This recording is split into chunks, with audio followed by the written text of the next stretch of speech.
چه چیز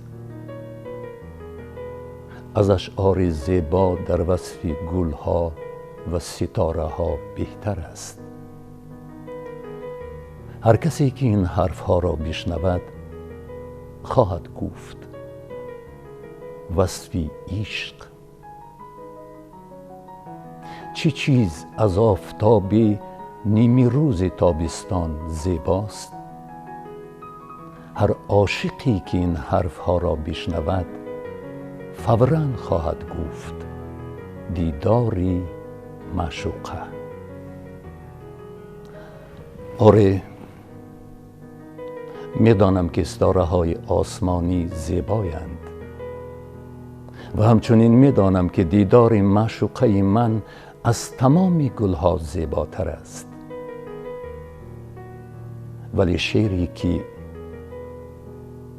باید خوانده شود و هنوز خوانده نشده است در وصف سرچشمه چشمه ها آغاز سرآغاز هاست، در وصف دلی عالم است، دلی اعجاز آمیزی آن موجوداتی است که ما مردمان آن را مادر میگوییم.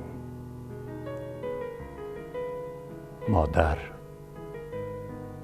زمین و آسمان من توی مادر، توی مادر.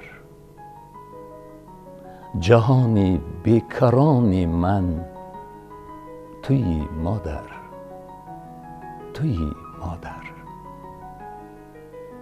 در این دنیا که بیرحمی و بیمهری است بنیادش، یگانه مهربان من توی مادر، توی مادر.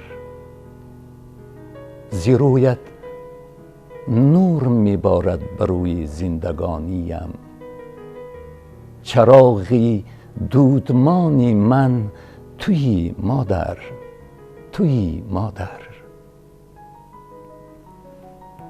دلم را در جهان جز تو کسی بهتر نمیداند.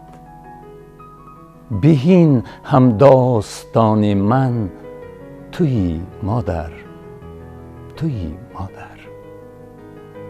زبان مردمی آموختی، ندرسی صرف و نحو. هم استادی زبان من توی مادر، توی مادر. اگر شاعر نمیزادی کجا من شعر میگفتم؟ غزلهای روان من توی مادر، توی مادر. سرودی اولین من، سرودی واپسین من توی مادر، توی مادر.